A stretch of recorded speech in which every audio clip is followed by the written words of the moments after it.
எங்க பொதுச் செயலாளர் சொன்னாரா? நாங்க எதுவும் சொன்னோமா? எங்க பொதுச் செயலாளர் எதுவும் சொன்னாராங்க? ஏன் தேவையில்லாம நீங்களா கற்பனை ஊடகத்துக்கு போறீங்க? கற்பனை ஊடகங்கள் எங்களை பற்றியே ஓட்டுறீங்க. நான் ஏற்கனவே பல தடவை சொல்லிட்டேன். எங்க கட்சியை பத்தி ஓட்டுறீங்க. எல்லாரும் ஏங்க நாங்க மட்டும் சொல்ற கேளுங்க. நாங்க போனதை பத்தி எங்க பொதுச் செயலாளர் சொல்லிட்டாரு. போனார் சொல்லுவாரு. அதே மாதிரி இங்க போறதுன்னா சொல்லியிருப்பாரு. இந்த மாதிரி இல்ல நீங்க அப்படி இல்ல. யாருமே அப்படியெல்லாம் ஒண்ணும் இல்ல. நீங்க அதெல்லாம் இது கிடையாது. அதாவது என்னன்னா, யாருமே அவர் பிரதமர் பாங்கன்னா ஒரு புரோட்டோகால் இருக்கு. முதல்ல சொல்லிடுவாங்க. 3 நாள் 4 நாளைக்கு முன்னாலே அவங்களுக்கு சொல்லிட்டு தான் செய்வாங்க. அதெல்லாம் நீங்களா கற்பனை உலகத்துக்கு போய் இன்னும் கண்ணும் காதும் மூக்கும் எல்லாம் வச்சுட்டீங்க. ஒரு உருவத்தை படைச்சிட்டீங்க. நம்ம சங்கர் படத்துல மாதிரி சங்கர் படத்துல உருவாக்குனார் முன்னால. இப்பதான் இந்தியன் 2 தான் பிளாப் ஆயிருச்சு. இந்தியன் 1ல யாருமே எதிர்பார்க்காத அளவுக்குலாம் சாட்டெல்லாம் வச்சிருப்பாரு இல்லையா? அது மாதிரி இவர இப்ப நீங்களா ஊடகங்களா கற்பனை உலகத்துக்கு போறீங்க. எங்களை பற்றி நீங்க கவலையே பட வேணாம்.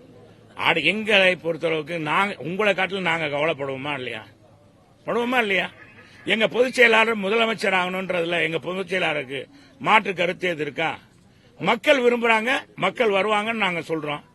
அப்ப ஏப்பா நீங்க கூட்டணியை பத்தி நீங்க இப்பவே அது இது சார் வலிமை மிக்க தலைவியா முன்னாள் முதல்வர் ஜெயலலிதா மேடம் இருந்தாங்க. டெல்லிக்கு இப்படி எல்லாம் போய் வந்தது இல்ல. அவங்க தான் முன்னாள் முதல்வரை பார்த்துட்டு போனாங்க. இப்ப விருப்பமே இல்லாம அழைக்கப்படுறாரு, விருப்பமே இல்லாம போறாரு.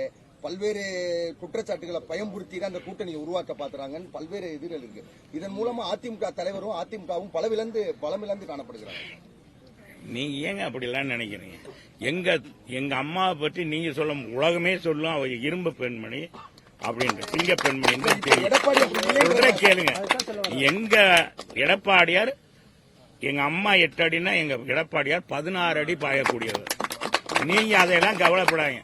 எங்க பொதுச் செயலாளர் யாரையும் போய் வலுமையா இது போய் வலுக்கட்டாயமா போய் யாரையும் போய் கேட்கறதும் கேட்கவும் மாட்டார். அப்படிப்பட்டவரா அல்ல. அவரை நாங்க தலைமை ஏற்றிருக்கிற எங்க சிங்கக்குட்டி. அவர் சிங்க பெண்மண்ணா புரட்சி தலைவனா அவருடைய வாரிசு சிங்கக்குட்டி. அப்படிங்கும்போது நீங்களா கற்பனையில மிதக்காத தம்பி, மிதக்காத. உனக்கு இன்னும் கல்யாணம் ஆகல பாரு. இப்படியே நீ பேசி தான் பொண்ணு கொடுக்கறவங்க பொண்ணு கொடுக்க மாட்டேன்றாங்க. யாரு இப்படி ஏட்டி போட்டியா போயிருந்தா பொண்ணு கொடுக்குற எத்தனை நாளைக்கு அந்த ஊடகத்துல வச்சிருப்பாங்க, விரட்டி விட்டுருவாங்க. அப்புறம் நம்ம பொண்ணு தெருவில் இருந்தா உங்களுக்கு சந்தோஷம் தானா? அண்ணாமலை மாத்த போறாங்களா? எங்களுக்கு சந்தோஷம் இல்ல, மகிழ்ச்சியும் கிடையாது, சந்தோஷம் இல்ல. அதெல்லாம் ஒண்ணு இல்ல. அந்த கட்சி வருத்தமும் கிடையாது. அந்த கட்சியில அவங்க என்ன நடவடிக்கை எடுத்தாலும் அது ஒரு கட்சியில உள்கட்சியில போய் நாங்க அவங்கள மாற்றுங்க வைங்க எங்க தலைவர்னு சொல்ல மாட்டாரு. நாங்களும் நினைக்க மாட்டோம். அதுவும் அவங்க கட்சி. இது எங்க கட்சியில அதே மாதிரி நடக்கிறது யாரும் சொல்ல முடியாது. அதை பற்றி எல்லாம் ஒண்ணுமே இல்ல. நாங்க நினைக்கலாம் அவரை வச்சுதானே உங்களுடைய கூட்டணியோ உங்களுக்கு அதெல்லாம் கிடையவே கிடையாது. நீங்களாம் ஏன் நினைக்கிறீங்க? எங்களுக்கு கொள்கை பிடிப்பதில்ல. எங்களுக்கு அவங்களுடைய முரண்பாடான இது. அதனால எங்க பொதுச் செயலாளர்கிட்ட இதெல்லாம் கேளுங்க, கரெக்டா விளக்கமா சொல்லுவார். அடுத்து வரப்போறாரு, மதுரைக்கு வர முதல்வர் பேசும்போது பாத்தீங்களா, ஆளுங்கட்சி அதிமுக சொன்னாரு, பதட்டமா இருக்கு. அதான் அவருக்கு தேர்தல் நெருங்க நம்ம முதலமைச்சர் ரொம்ப பதட்டம். அடுத்த முதலமைச்சர் எடப்பாடின்னு கூட சொல்லிடுவார்.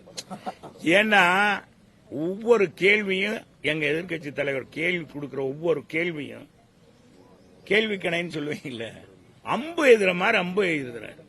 அவருக்கு பதில் சொல்ல முடியல முதலமைச்சர்.